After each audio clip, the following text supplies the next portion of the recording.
All right, here it is. The biggest changes going into my home theater 2.0 revision: speakers.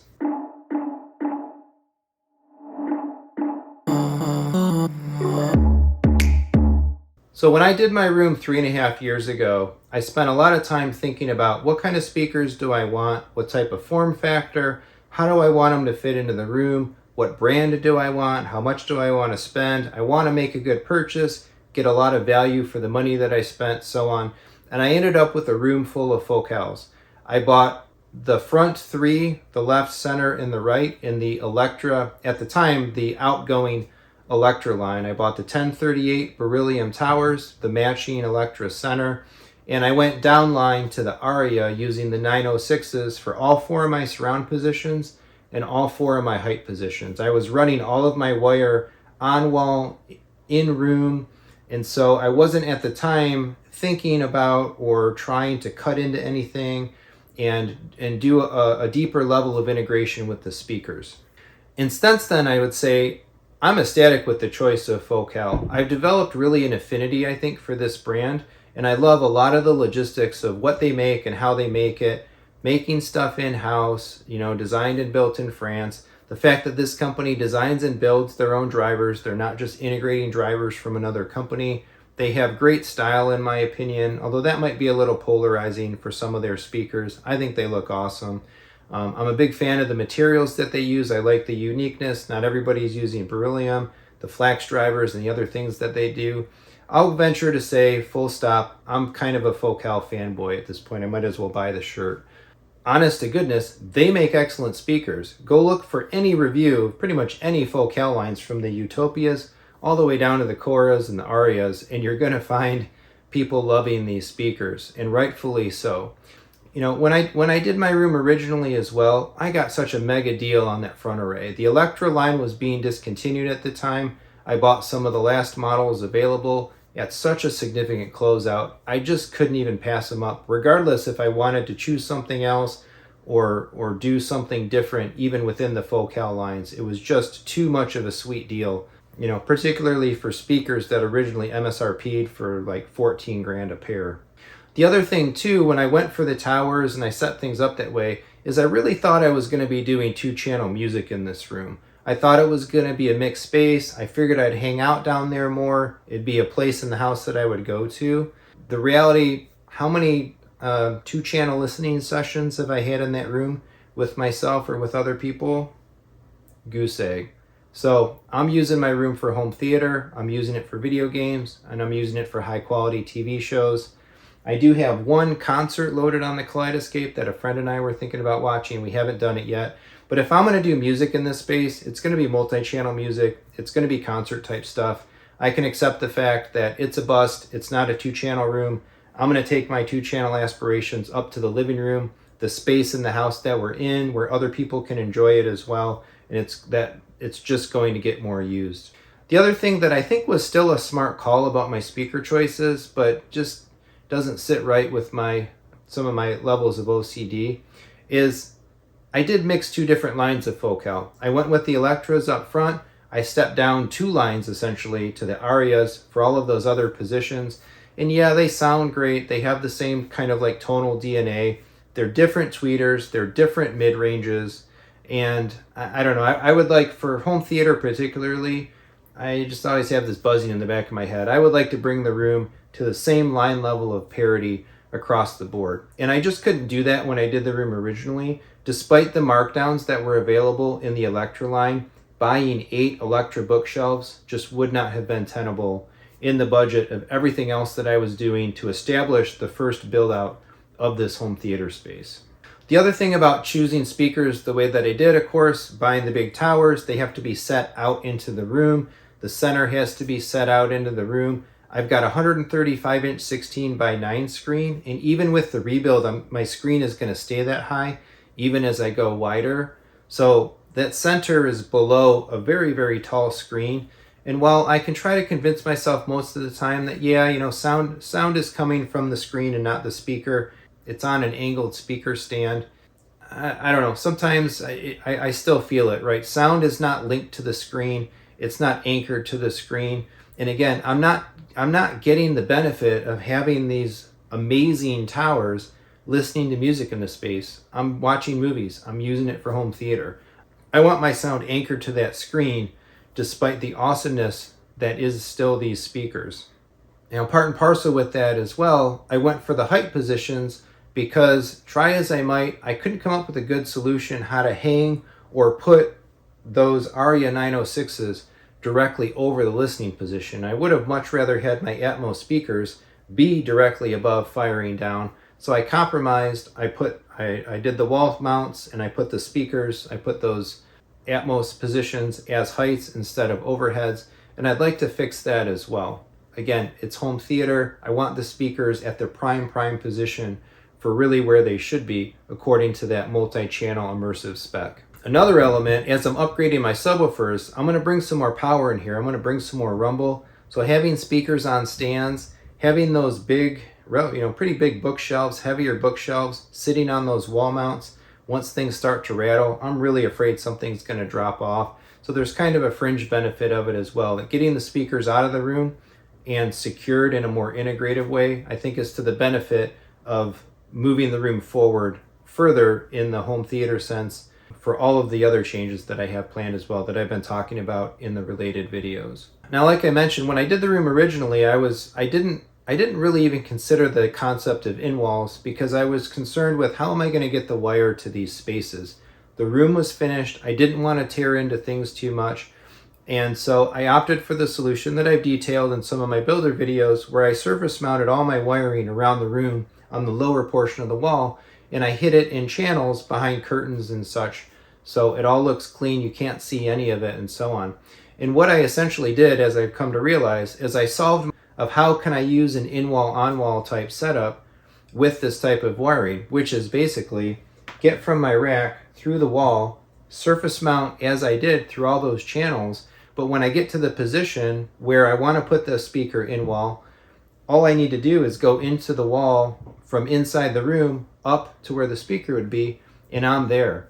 And even getting the in ceilings isn't going to be that bad. I can go up into the ceiling of this room. My floor joists in the theater run this way, and I've got a couple of empty channels to be able to put those speakers into. So I am going to get some help for that. Dan DiCarlo at Audio Vision, we'll be coming to do that together and help me to not make an utter mess of tearing into things and making sure that the final results of that cut in and demo happens the way I want it to happen.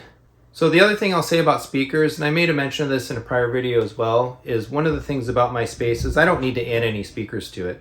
My room is 18 by 16 by 11, give or take a couple of inches. And so 7.2.4, maybe with a couple more subwoofers someday, but that's all I'm probably going to put into this space. I don't need wides, and I don't really even have a good place to put them. I don't need extra side surrounds. I have one row of seating, and I'm going to stick with that. And I don't need 6 overhead speakers either. One row of seating, 4 speakers up top is going to hit it perfectly. So I am keeping the speaker relative count and structure the same with the changes. So what am I trying to achieve by changing out these speakers? A couple of different things. One, I want to get that front away, the left, the center, and the right. I want to get them up out of the room, off the floor, behind the screen. I still want to use a larger speaker, but I want to use the same speaker for the LCR. I want to mount it at the same height, and I really want to get the experience and the performance of having that sound and that center channel and everything anchored to the screen. I'm not using the space for music. I don't need those big towers in the room. I care about home theater performance in this space, and I think that will help achieve it much better. Just the same, the bed surrounds, I'm going to move those basically up pretty much in the same locations that they're at, and then into the wall in those spots. Get those locked in, anchored, get them off the stands and kind of out of the space, clean up, so to speak. But I'm going to stick with the same quantity, 2 side surrounds, 2 rear surrounds, with the same idea of them being a two-way, medium-ish type of speaker. Like I mentioned, I want to get those heights off the walls. I want those Atmos positions, the 4 of them, up above the seating position. I'll be able to do one kind of right at the seating position or maybe just a little bit behind it, and then one a little bit forward of that. That'll be awesome. That's, of course, a little more flexible in terms of what those speakers might be and what specific design they have. I'll talk about that in a second. My other goals, I want to stick with Focal. Like I said, I'll admit it, I'm a fanboy. I love the company. I love the speaker lines. I love everything that they're doing. And so I want to stay with the brand. I like the performance of the speakers that I do have, but I want to step up the entirety of the room. I want to get the room into a Sopra level type of Focal speaker. And again, I don't want to mix lines this time. So I want everything chosen. I want everything from the same line, same level of performance, consistency of materials and drivers and that sort of thing. And doing this by flipping to the in-wall, from the in-room speaker to the in-wall speaker, what I'm really taking, I think what I'm really going to benefit from and what I'm really going to like is I'm going to boost the level of integration of the room. I think the overall, the presence and the quality, having the speakers in the room is cool. I love looking at those towers. They are really cool. The Focal speakers look great. Their drivers look great. I could take the baffles off and look at the texture of those flaxseed drivers all day long. But it does make the room look more raw. And I wanna bring my kind of presentation and my level of integration to a little more of a higher level. So enter the Focal 1000 series in walls. These things are perfect. A new model line for 2021. So it's not like these were available back in 3.5 years ago when I was building the original room and choosing the original speakers anyway. Although I do believe there was an Electra line of in walls. And so, hindsight being 2020, if I could go back to my former self and whisper all those ideas into my ear, maybe I'd already have a full set of Electra in walls and probably bought them on closeout at some significant discount as well. But so be it. Since I'm doing it right now and the 1000 series is new, I'm getting the better speaker anyway. So the 1000 series came out in 2021. This is the latest Focal tech, all beryllium tweeters, all same mid-range drivers and so on. These speakers look phenomenal. So for the most part, the 1000 series Focals are basically just in-wall Sopras. Yes, there is one speaker in the lineup that's labeled as Utopia Tech, but I'm not going to that level, at least not yet. Talk about that in a minute. So what am I buying? And I've already ordered it and the stuff's on their way. Actually, a couple of them even arrived to the day that I recorded this video here. So I purchased 3 of the in-wall LCR6s for my left, center, and right positions behind the screen. I picked up 4 IW6s for the bed surrounds, side surrounds, and rear surrounds in the wall.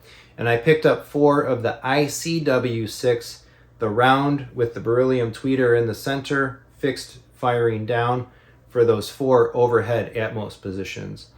This will meet all of those upgrade requirements. Upgraded tech and drivers over the current Electra line. These in-walls have the next generation, the Sopra level technology that's available right now.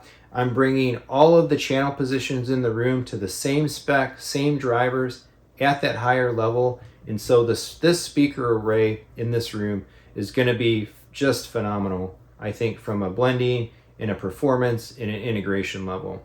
Everything that I was trying to achieve with this swap in terms of the home theater focus of my version 2.0 room and what I'm looking to achieve in terms of speakers and so on is being met. And the thing about going with the in-walls too, not only will it be nicer from an integration and a home theater use perspective, but it is massively, massively more expensive to buy into these Focal lines using the in-room Sopras versus the in-wall 1000 series, talking like a fraction of the cost. An IW LCR6 MSRP is like $2,800. That's basically a Sopra 2, maybe a Sopra 1.8 or whatnot if something existed, but a single Sopra 2 tower is 10 grand. A Sopra 2 bookshelf is 5 grand. A single IW6 speaker MSRP is like 1,800 bucks. Fraction of the cost, same drivers, same level of performance. And that's the difference that you get between an in-wall, right, and an in-room speaker, is especially to make something, I would say, so beautiful as the way the Focal in-rooms look. A lot of the money that you're spending to buy those speakers goes into that. It goes into that cabinet. It goes into that handmade construction, made in France. the paint finishes and so on. And with the in-wall, you don't need all of that stuff. It's a pretty nondescript box, but you're getting the speaker technology, you're getting the driver technology. And these in-wall 1000 series, they're not just dinky little in-walls. We're talking big 4-inch thick, tall speakers, sealed designs, and all of that stuff. So these things are just going to absolutely kick. I cannot wait to get them in the room and get all this stuff done. The cinematic presentation and envelopment and performance of this space just makes me giddy. I cannot wait until it's done. The cool thing about choosing these too is I haven't even upgraded this stuff yet, but I've already got my next upgrade in mind. So this speaker path has a roadmap that is just like so natural. So 7-8 years from now or so, what I'm envisioning is at that point in time, I can go buy 3 of the Utopia in-walls, put those in my left, center, and right positions. The nice thing about it is the Utopia in-wall, the IW LCR6, and the IW6, they're all the same width. They all take the same cutout width. They're just different in height. So pull out those IW LCR6s, cut a little taller rectangle out, throw those 3 Utopias in the front, buy 1 more IW LCR6.